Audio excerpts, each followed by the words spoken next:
everybody. Welcome to another exciting episode of Javier in the Air. This week, we're going to be doing fitness and beer. So, first half of the show, as everybody knows, is either interviewing somebody who has their own business or something that they're passionate about. So, today is going to be fitness. I'm going to be interviewing the great Leah Johnston, and she's going to talk a little bit about her business. So, let's just jump right in it and turn it over to interview Hav, and we'll go from there. Interview Hav, take it away.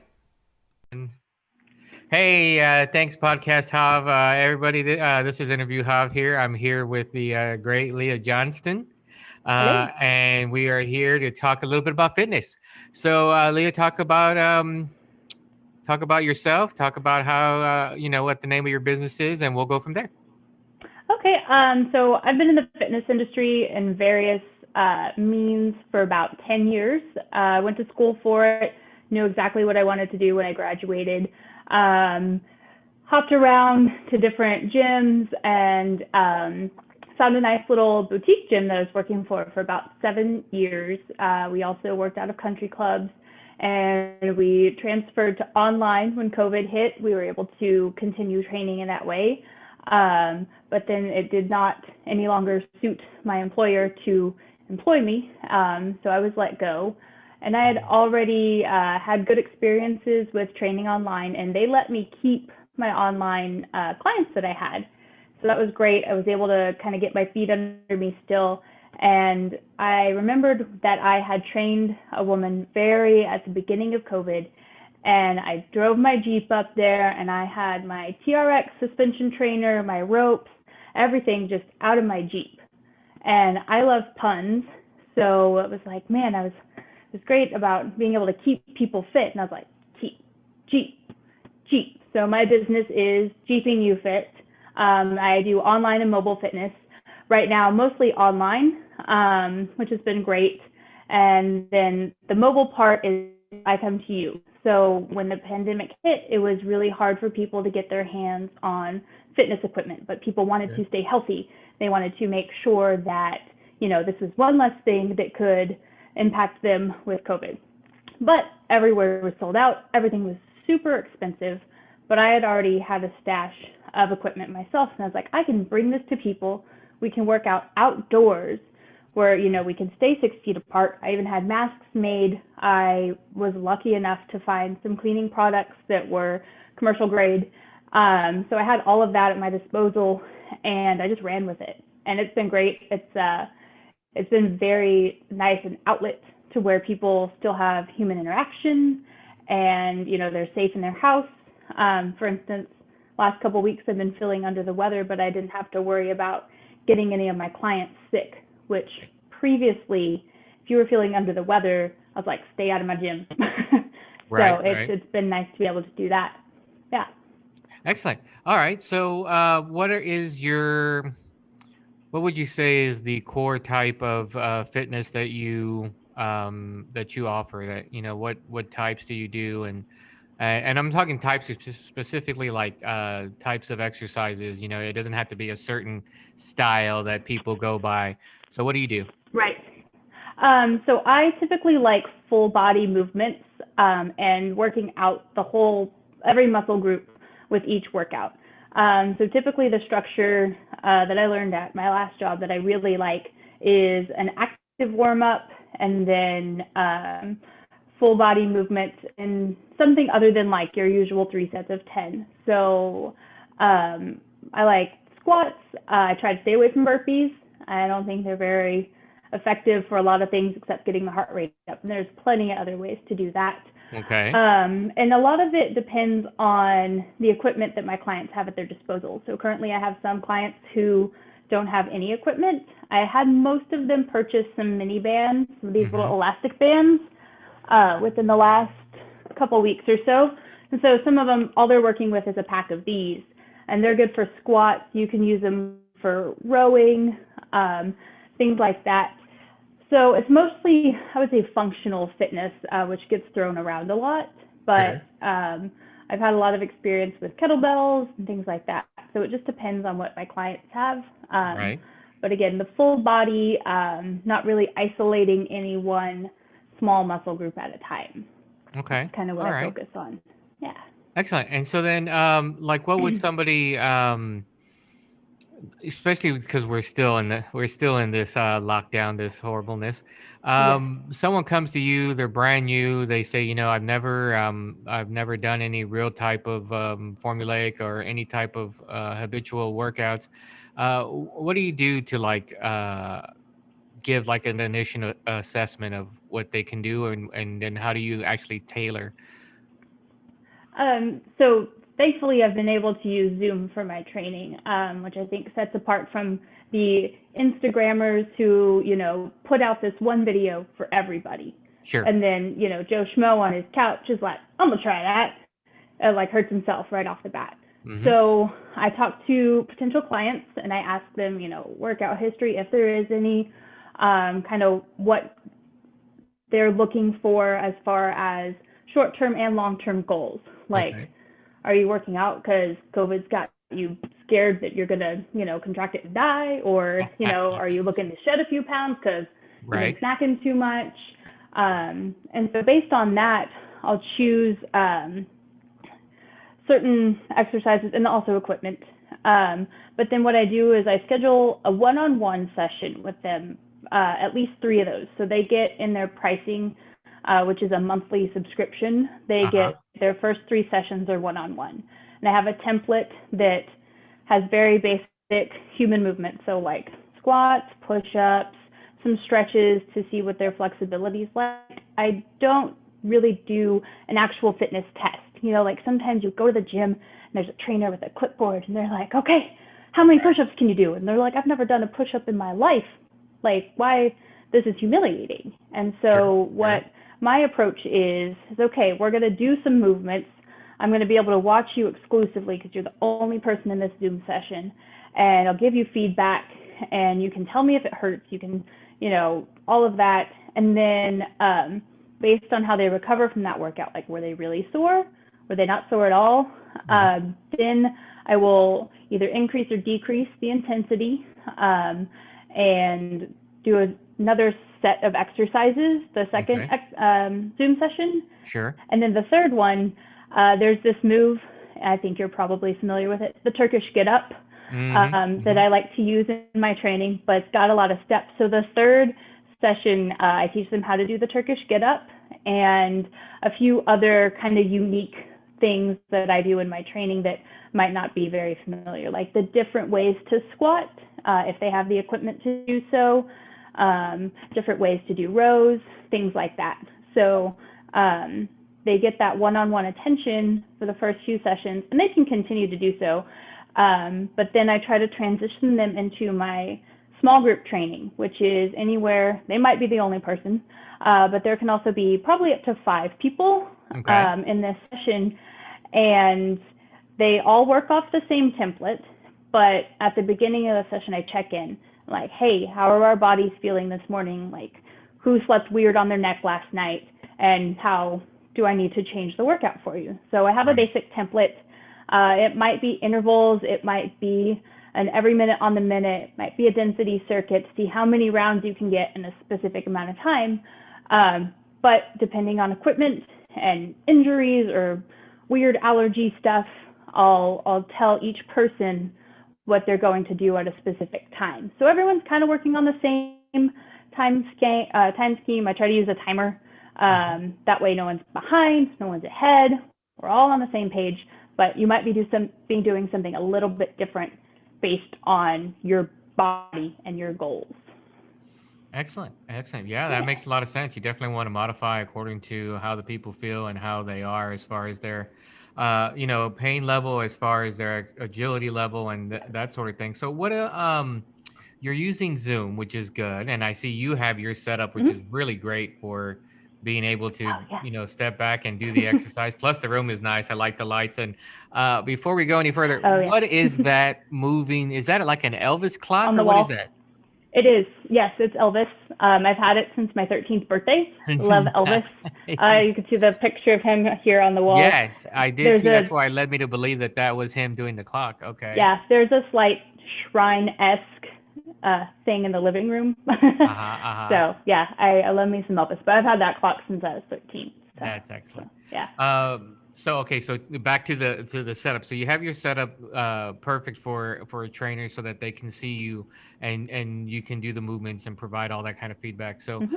what have you found works best for your clients as far as being able to uh, set themselves up so that you can see them. So you're not looking like me. I'm like, yeah, I'm getting my squats in, I'm getting my stuff in. Yeah, You can't totally. see what Uh I'm huh. doing. Yeah, yeah. Yeah. I can just be like, this is some Man, tough work. killer. Yeah. Initially, I had a couple of people who didn't want to turn their cameras on, and luckily, though, they were people I had been training for years, and I knew pretty much what everything looked like, so I wasn't worried about them hurting themselves. So that's what I like about, being able to see everyone is like, are they doing things safely? Are they going to be okay? Like, ooh, you should probably fix that so you don't injure yourself. So I've hooked my computer up to my TV, and so I can see everyone very, very largely. Nice.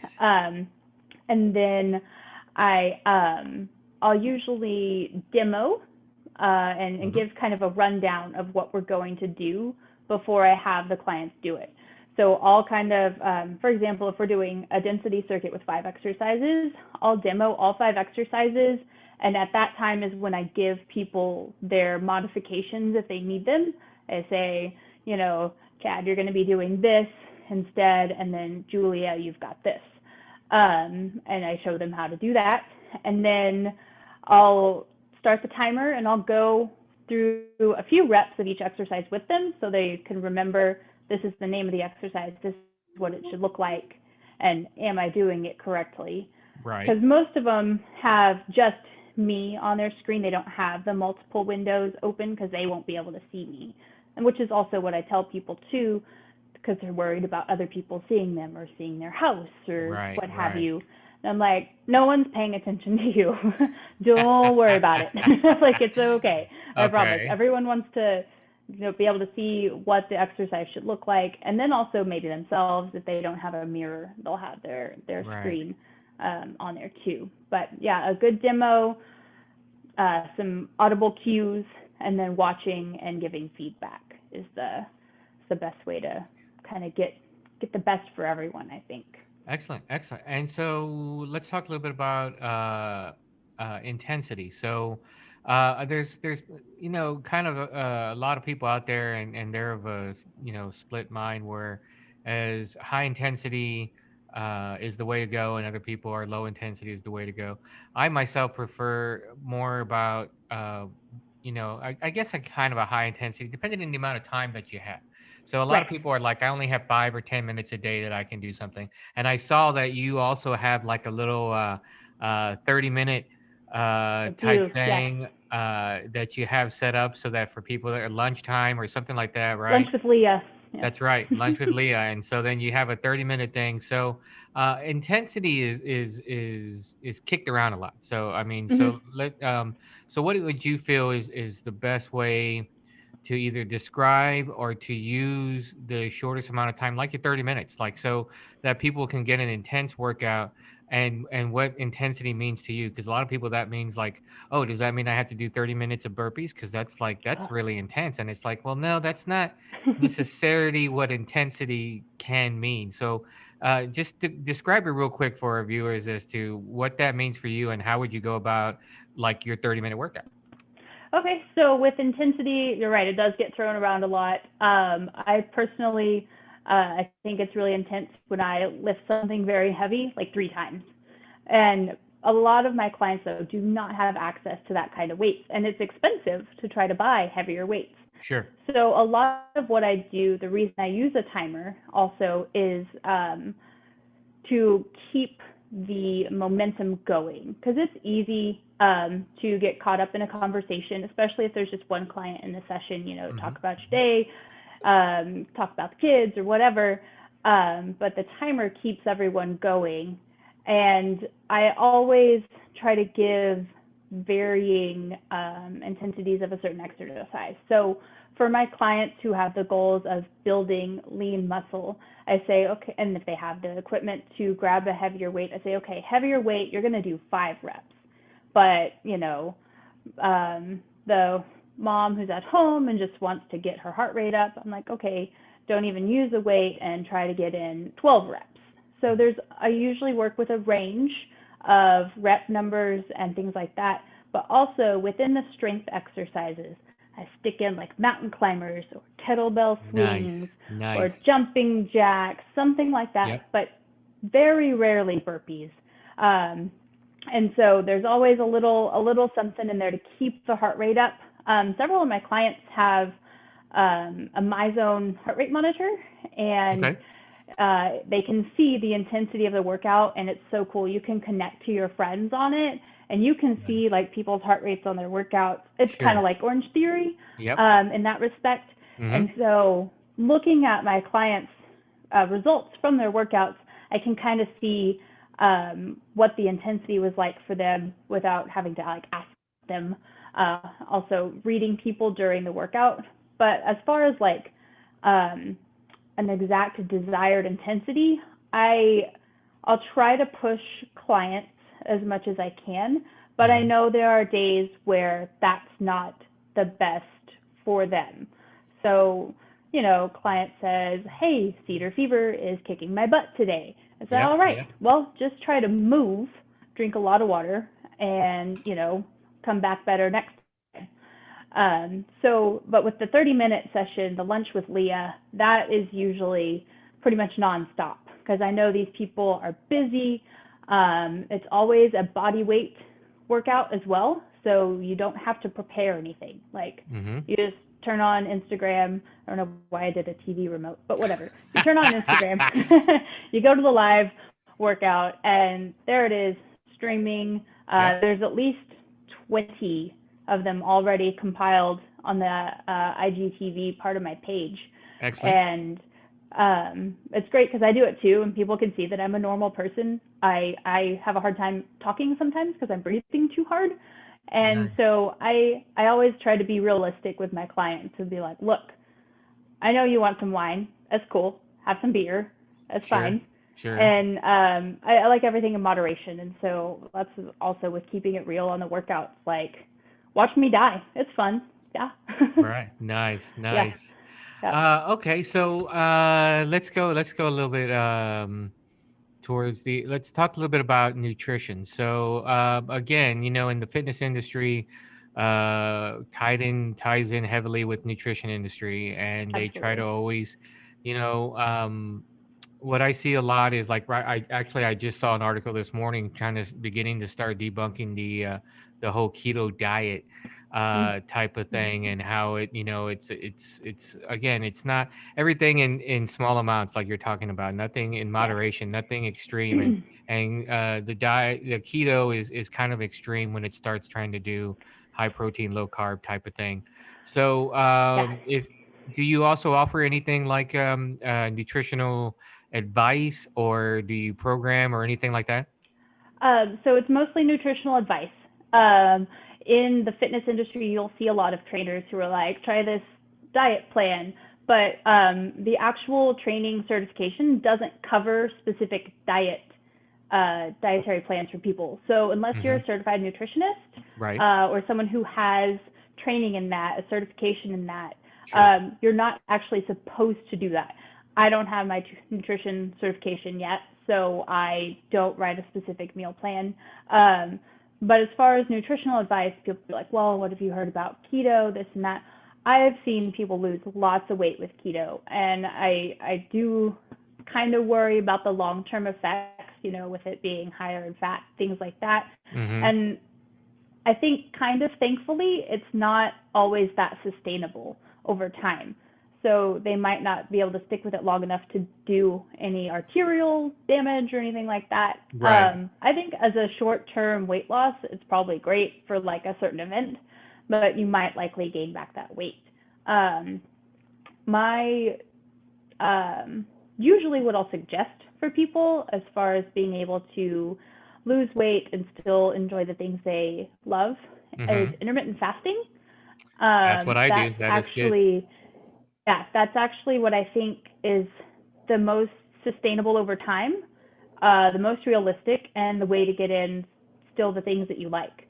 Right. And so for those who don't know what that is, because it's kind of a buzzword as well, but not always as popular, you fast for a predetermined amount of time, and then you have this like window for eating, and it's kind of great because like you wait until that minute and then you like get to start eating, and it's so exciting, and Right. it's doable. There are days where like your stomach's kind of rumbly and it's hard to Yep. make it till noon or whatever. But you can have black coffee, you can have water.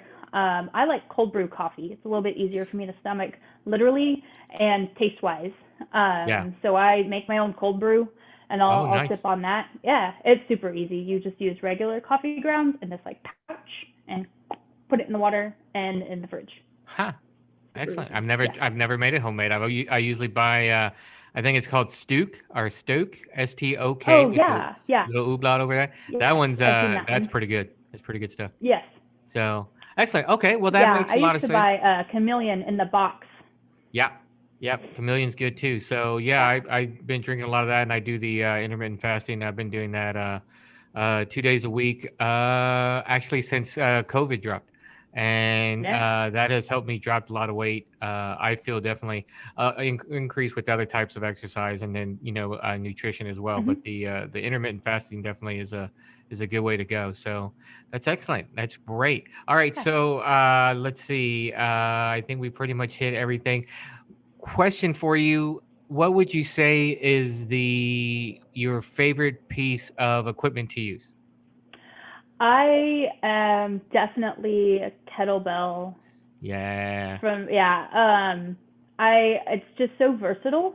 Yep. There's things you can do with a kettlebell that you can't do with a dumbbell, but everything you can do with a dumbbell pretty much you can do with a kettlebell. And so I like the kettlebell swing most Mhm. Mhm. specifically. I was introduced that early on in my training years, and some of the best trainers I've worked for and follow and have studied like kettlebell swings, but the Russian swings to The here, Russian swing. Yes. not the American to Not the here. American swing. I totally agree with you That's because I a think whole other podcast. that's actually where you and I met, wasn't it? Was at the kettlebell gym Yeah, yeah, yeah. Punch kettlebell gym back in the day. back Yes, in the day. back in Yes. the In day. fact, I haven't even brought forth all that stuff, but we pretty much I do work out here with friends of mine, and I have various 6, 10 different kettlebells that we use, and we use Mhm. them for just about everything. So it is really a versatile piece of equipment. Yeah, it's Uh, great.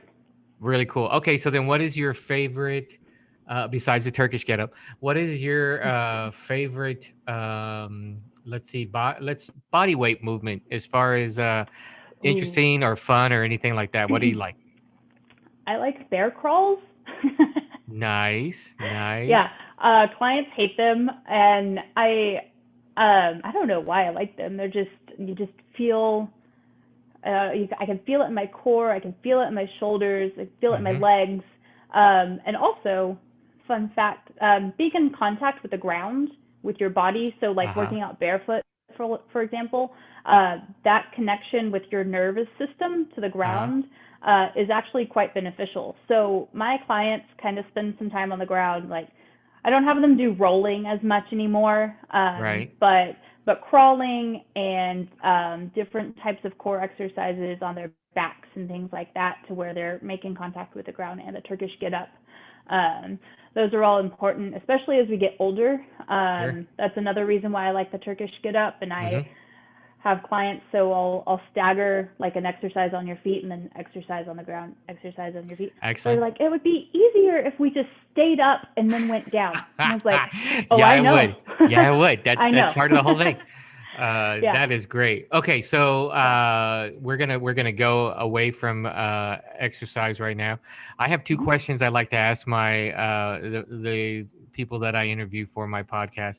One Awesome. is, what would be either the top one or two, and it's not necessarily in rank, but say top two films that you like to watch again and again and again and again. Oh, okay. Guilty pleasure is Mean Girls. Okay. Mhm. Okay. All right. All Yep, right. yep. That was kind of an iconic movie when I was in high school, and so big relate. And it's just hilarious. It's such a It is funny good. movie. It is It's good. it's real good. Okay. Um, So that one's good for the funny and oh geez, I just like funny movies for the most part. Honestly, Okay, that's sure. usually what I like. But all-time favorite is Finding Nemo. Yeah, Okay, all right. yeah, Yeah, that was a good one. I don't know what about it that I liked so much. It might have been that I was a swimmer and Dory would always sing "Just Keep Swimming." I don't mhm, know. mhm. I don't know. A cute All little right, fish. excellent. Okay, well then, Yeah. last question. What is a movie that you like and you'd like to watch that people would be surprised that you actually like it? Oh, geez. No Country for Old Men. Wow. Yeah. Man, that's hardcore. That's a hardcore movie too. So, Yeah. Yeah. mm, yeah, see, Yeah. well, I yeah, like see that one what a lot. now what a dichotomy there. I mean, you went from something that's all nice and sweet, like Finding Nemo, and then you go into No Country for Old Men. Yeah. So, Yeah, yeah, it's a no, good one. that's a great movie. That is an excellent movie. So, well, Leah, I appreciate your time here this afternoon. Everybody, the name is Jeeping You Fit. Keeping You Fit. Yes. Jeeping You So, Fit. So, yeah. she's on Facebook. She's on Instagram. Yes. On Instagram. Yes. Are you on YouTube as well? I am working on that. Okay. Not quite yet, and that's just going to be like an exercise library probably. So Sure, sure. not anything super exciting. Okay, no, I'm sure it'd still be good. She also has Luncheon with Leah. So if anybody's interested in getting a routine going, be sure and check her out. You can find her on Facebook, and you start your own little program with her. So, Leah, Yes, it's been great. I appreciate you taking the time, and we'll throw it back absolutely. to old school podcast hop. Take it away, podcast hop. Hey, thanks, interview Hub. And so we are back. I have some quick shots that Leah sent me that she wanted to see if I could get in as well. So I'm going to do a quick little showing of that, some of the work that she does with some of the individual that she trains. And then we'll come back and we'll talk a little bit more about fitness, and then we'll go on to our beer section. So here's a little bit more from Leah.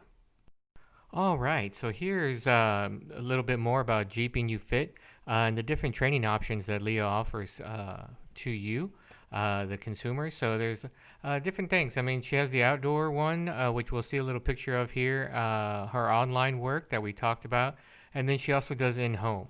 So if you're interested in any of those, be sure and say reach out or reach out to Leah.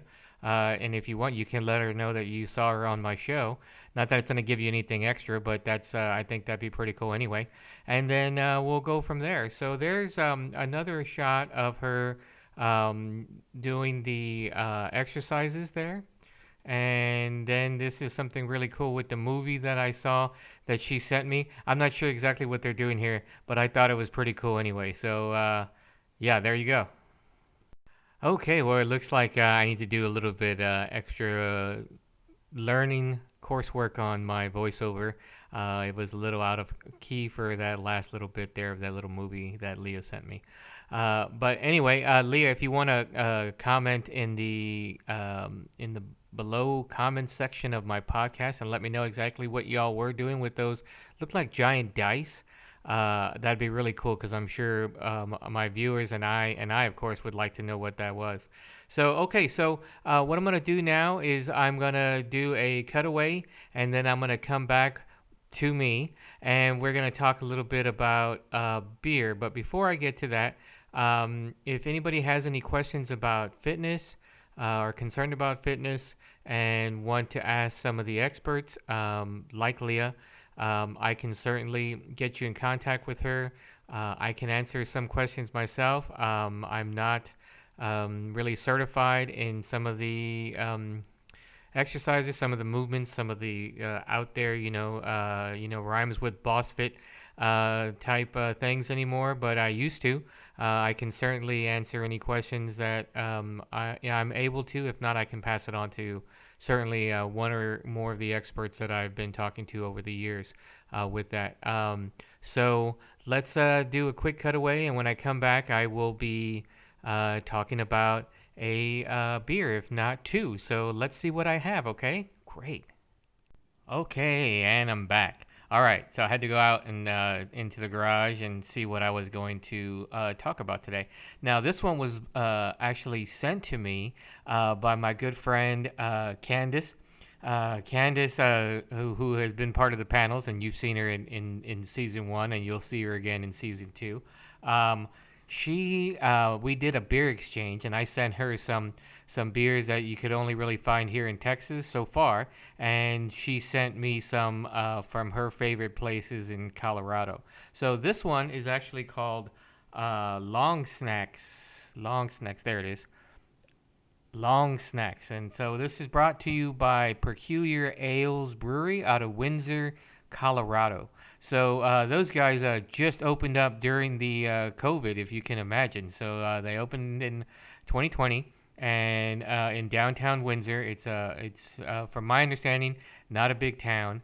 And for sure, Peculiar, you guys, if you want to set the record straight or you want to add to any of my comments here, feel free, add it to my comments below, to my podcast on YouTube, Javier in the Air. Thank you very much. So this is their long snacks. I thought I'd do it here on the air because it was a really good one. So according to them, they use three types of vanilla.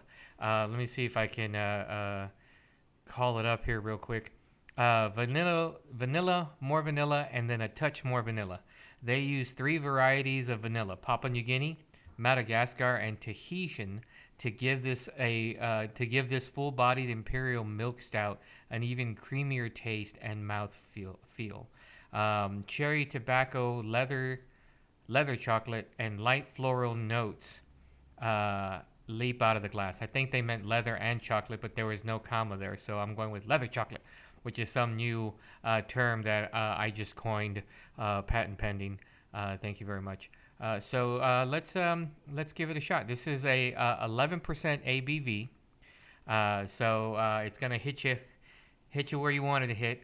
For those of you who are not weak-willed and like those high ABVs, Robert, he may want it. He may want to check this out. And actually, I think he has. So here it is. Let's give it a pour. Oh, that's nice. I also spilled it all over the place because I got so excited about it. It's a nice pour. Not much head to it, but I don't really expect that. I'm also pouring it in such a way that probably is not giving me much head there. So forgive the beer that I spilled everywhere. Forgive the beer gods that I spilled beer. I wasted beer here. But let's give it a whirl. See what we get. Definitely, you can smell the. I smelled notes of cherry on there, and then a little on the back end of my scent. I get a little more of the vanilla. Very nice. It has that dark smell to it that you like from stouts, and so I think it's gonna be a winner. Let's give it a whirl.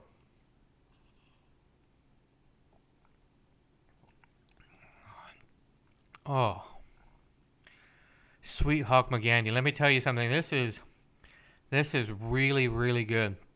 Smooth like you wouldn't believe. Definitely you get the taste of vanilla. And let me tell you something.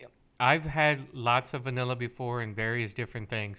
And there really is a difference between the types of vanilla that you get. So not just trying to make myself sound better than I am because I'm not. But I do know that the vanilla does have some slight differences to it, and I'm able to taste um, one to two different types of vanilla, if not all three. I don't want to be that kind of snob who says I can taste all three, but I can definitely taste the nuances of the different types of vanilla that are in there. I definitely get the cherry as well. Now I get the chocolate for sure. It comes in on the front end, little on the back end. But now what's interesting to me is that it says leather, and you would think, oh, this is why would I want to taste something leathery? But it's actually not bad. It's actually pretty good. And that's the only thing I could actually um, use the term leather. It really is a. I'm gonna have to have some more. So oh, just very smooth, Very, very soft hints of cherry to it. Um, Definitely a milk stout. But I think the vanilla blends well with everything else that's in there and gives it an overall fantastic smoothness taste to it. And you just want to just keep kicking this back. You want to just keep drinking it. So I think it's really good. I'm going to give this 9.25 thumbs up. So how do I can't do a quarter with my thumb, but 9.25. And you know what? Fight me for it. I will fight you tooth and nail for that 9.25. I think it is that good. And if you certainly don't agree, put it in the comments below on my podcast. If you do agree, put it in the comments below on my podcast, and then we can have certainly have a discussion on it. We will be having more panels upcoming in the year, so maybe we'll have a stout panel, and we can have some other people on here that will fight me tooth and nail for it. Maybe they won't. Maybe they'll agree with me, and then we'll just sit there and drink some more of this long snacks. Once again, long snacks.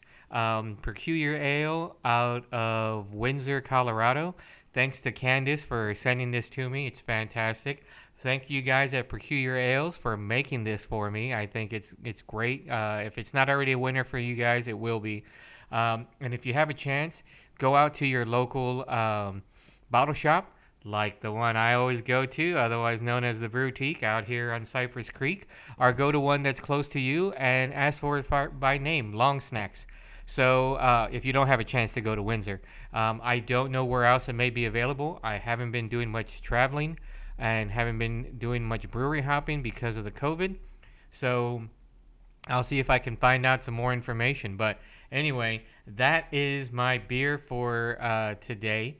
I think it's a good one. I certainly think you'll enjoy it. What I'm gonna do is I'm gonna tack an old beer review that I have from when I was doing the 100 days of beers. I'm gonna tack one on the end, and then we're gonna go and hit the credits. So I want to thank everybody for watching today's episode. I want to thank Leah Johnston for being on my show. I appreciate it very much. If you have a chance, Jeeping You Fit. Look for it by name on Facebook and Instagram and everywhere that has social media. Should be there. And next week we'll be doing something. Hopefully, I might be able to hit a brewery. We're definitely going to be interviewing some more people. We'll be interviewing some more fitness people as well. So I'll see who I have next week, and I'll be talking to you again. So I'll see everybody next week. Have a good one. While I just go out with this beer drinking. Thanks a lot. See y'all later.